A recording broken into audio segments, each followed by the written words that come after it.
Assalamualaikum. I am NABILAH SYAHIDA and I will start the presentation with topic on how to determine optimal capital structure. There are many ways to determining the optimal capital structure. One of that is the firm can maximize firm's value to maximize shareholder wealth. This is done because it can be provide equality between shareholders in a company. When a business manager tries to maximize the firm's wealth, it is actually to increase the company's stock price. This way is to sustain an optimum return on investment to all shareholders. Then, it also will make a corporate leadership to community because shareholders will not only focus on profit alone but play a role in society as well. Second, the firms also can minimize the cost of capital. Cost of capital is an organization computation of the base return that would be important to legitimize undertaking a capital planning project, like structure another industrial facility. Firm can decrease cost of capital by effectively dealing with its ecological dangers, for instance by picking vital venture that lessens emission and contamination. However, firms can convey higher obligation loads and to receive more noteworthy duty rewards from their obligation financing. Firms should engage tensions expenses of ecological enhancement to create longer-term gains. After that, firms can increase leverage by issuing debt and repurchasing outstanding shares to determining optimal capital structure. It utilizes recompenses quickly affect the offer, cost of organization, higher interest installment, and net of tax break from the new capital design. In any case, extra obligation might prompt the administration to work on its functional proficiency and discipline through scaling down the cost cutting. This assists it with meeting both bigger head and interest installment. Lastly, firm also can decrease leverage by issuing new share and retiring outstanding debt. All in all, leverage is the decrease of obligation and something contrary to utilizing. The most immediate way for an element to deleverage is to promptly take care of any current obligation and commitments on its accounting report. That's all from me. Thank you. There are many factors which influence the decision of capital structure. There are various factors that affect capital structure and capital structure decision. Among them is the business risk factor. This is said because we need to look at the business risk that will be faced by a company in running the business. For example, the business risk faced by the company is a systematic and unsystematic way of management. Systematic management is management that cannot be changed by the company and it needs to be well controlled in order to achieve optimal capital structure. For example, systematic risk is such as interest rate, precaution or COVID situation like today. For example, interest rate, the firm cannot manage the interest rate will up or decrease, will increase or decrease, so the firm can follow the interest rate directly. Then for COVID-19 situation like today, firm also did not know that COVID-19 will happen until we don't know the COVID-19 ni will affect the business that the firm manage. Then, the unsystematic risk is the risk that the firm can control, such as business risk and financial risk. Then, the second factor affect capital structure is tax. When the tax is increasing, firm will expect that the cost of capital will increase because we need pay the tax payments. So the firm must ensure that the tax is always low to reduce the cost of the capital and can determine the optimal capital structure. After that, the factor is financial flexibility. Financial flexibility is the ability of a firm to access and restructure in its financing at a low cost. The firm will change the financial restructuring in the company from equity to debt. For example, it will look at how flexible the company is in changing financial restructuring for a period of 1 year. So, it is very important to achieve optimal capital structure. Management preference also is factor affect the optimal capital structure and capital structure decision. This is said so because it will look at the attitude and behavior of the owner in investor to the capital restructuring, whether it aggressive or non-aggressive. Owner or manager has a style in determining capital restructuring to achieve optimal capital structure. Lastly, the factor also is contractual obligation. This is happen because it will look how the firm pay debt to restructuring financial in the company. So it is very nice if the firm can pay off the debt at an immediate rate, because the longer the debt is left, it will become more and a lot has to be paid. So that's all. Bismillahirrahmanirrahim. Assalamualaikum warahmatullahi wabarakatuh. My name is Ahmad HAZIQ bin Muhammad TARMIZI. Right now, I will continue about financial distress. Financial distress is a term used for corporate finance to describe a condition where a company or individual has difficulty to generate sufficient revenue or income to paying its financial obligation to its creditor. This situation generally due to high fixed costs, liquid assets, or revenue sensitive to economic downturn. When company and individual facing a financial distress, they also will be facing a bankruptcy cost and other several costs if cannot pay their debts or bill obligation by their due date in long period.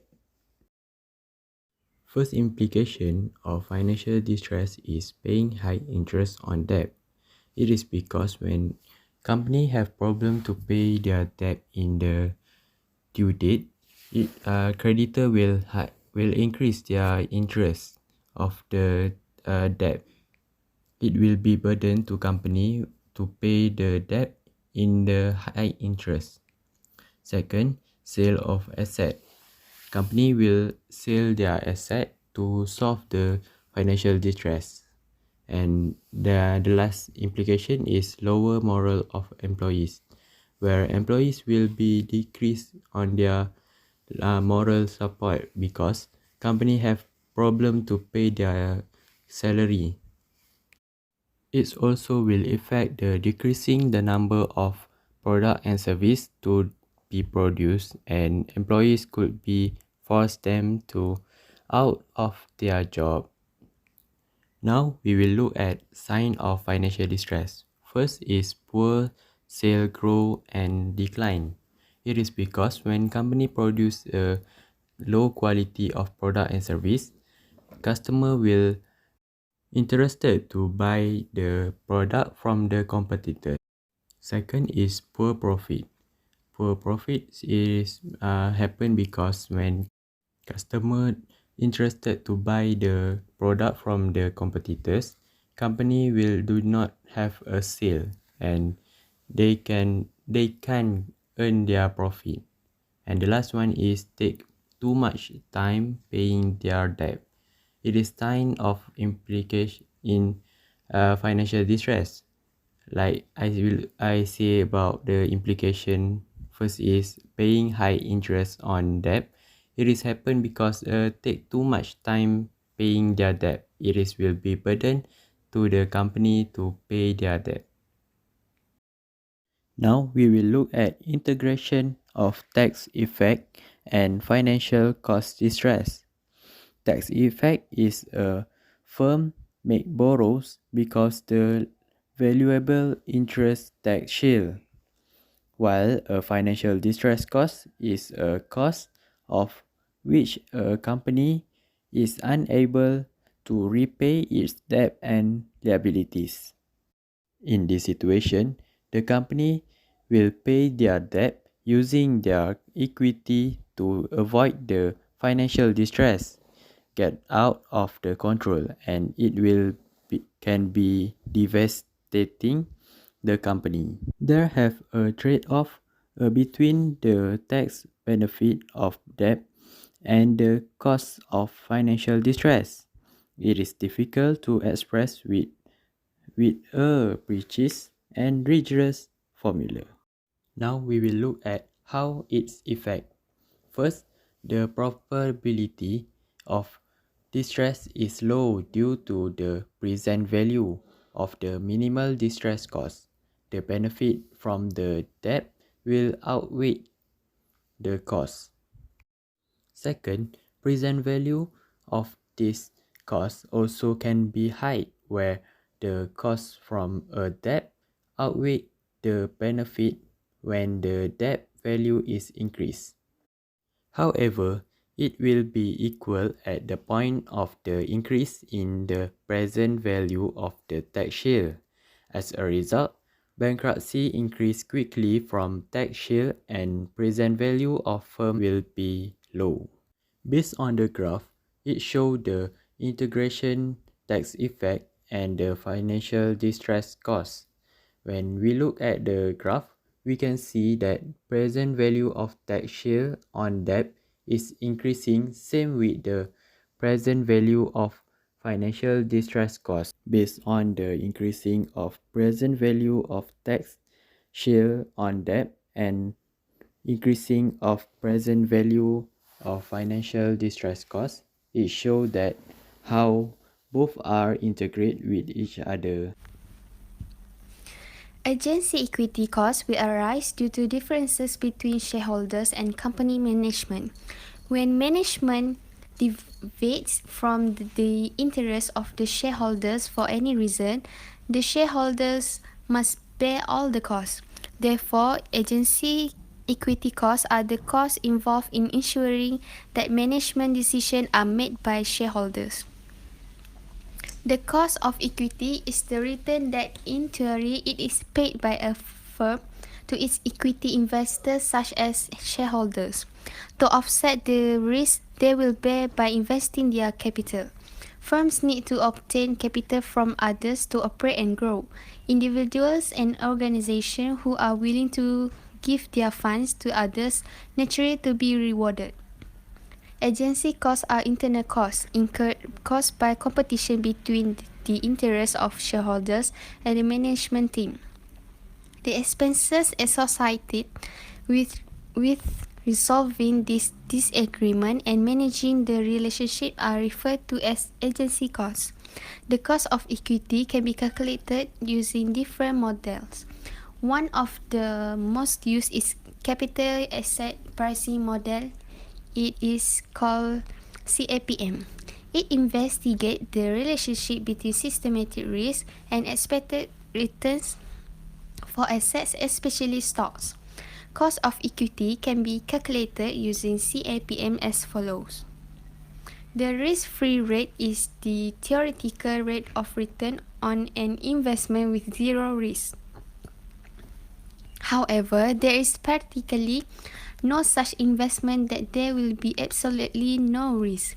The government treasury bill rate is typically used as an approximation to the risk-free rate because of the low likelihood of default.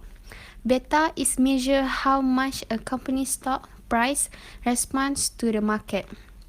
For example, it shows that companies are moving in line with the market. If the beta is more than 1, this part exaggerates the market movement. If less than 1, means this part is more stable. The cost of equity does not have to pay interest. With that, the funds can be used successfully in the business at no additional cost. However, equity shareholders usually expect a higher rate of return. Therefore, the cost of equity is higher than the cost of debt. The cost of equity is the rate of return that shareholders expect for their investment. The cost of equity does not pay interest. Therefore, it is not tax deductible. Assalamualaikum warahmatullahi wabarakatuh. My name is ANISAH Binti ROSLI. Today I would like to talk about pecking order theory. Pecking order theory is a theory related to capital structure. It was initially suggested by Donaldson. In 1984, Stewart Myers and Nicholas Majlaf modified the theory and made it popular. When thinking of the pecking order theory, it is useful to consider the seniority of claims to asset. Debt holders require a lower return as opposed to stockholders because they are entitled to a higher claim to asset in the event of bankruptcy. Therefore, when considering sources of financing, the cheapest is through retaining earning, second through debt, and third through equity. According to this theory, managers follow a hierarchy to choose source of finance. The hierarchy gives first preference to internal financing. If internal financing is not enough, then manager would have to shift to external sources. In the context of the pecking order theory, return earning financing comes directly from the company and minimize information asymmetry, as opposed to external financing such as debt or equity financing, where the company must incur fees to obtain external financing. Internal financing is the cheapest and most convenient source of financing. When a company finances an investment opportunity through external financing, debt or equity, a higher return is demand because creditors and investors possess less information regarding the company as opposed to managers. In terms of external financing, managers prefer to use debt over equity. It is because the cost of debt is lower compared to the cost of equity. And if risk increase, so cost of finance also increases. That's all from me. Thank you. Assalamualaikum warahmatullahi wabarakatuh. I am Noor Julia AMIRA Noor ADZMI, and in this presentation, I'm going to speak on signaling hypothesis. Based on this theory, it reflects the relationship between the profit of a company as well as dividend payments. Signaling hypothesis is a theory that implies that an increase in companies' payments is an indication of good future prospects. A rise in dividend payment means the company's earnings have grown. Increased dividend payments usually indicate that a company's stock will perform well in the future. Dividend reductions, on the other hand, tend to accurately indicate a company's future poor performance. Therefore, the higher profit a company receives, the greater amount of dividend the company will pay. The company's profit performance of the year was great when the company pays a higher dividend to the shareholders. Dividend payment is one of the many ways that can be used to see a company's performance. Compared to companies of similar size, the company with higher payments should be more profitable than the company that pays smaller amount. If an investor considers how much current payments act as indicators of future earnings, this concept suggests that signaling theory can be disputed. A company that has a long history of increasing its dividend each year could be indicating to the market that its management and board of directors are optimistic about future profits. That's all from me. Thank you.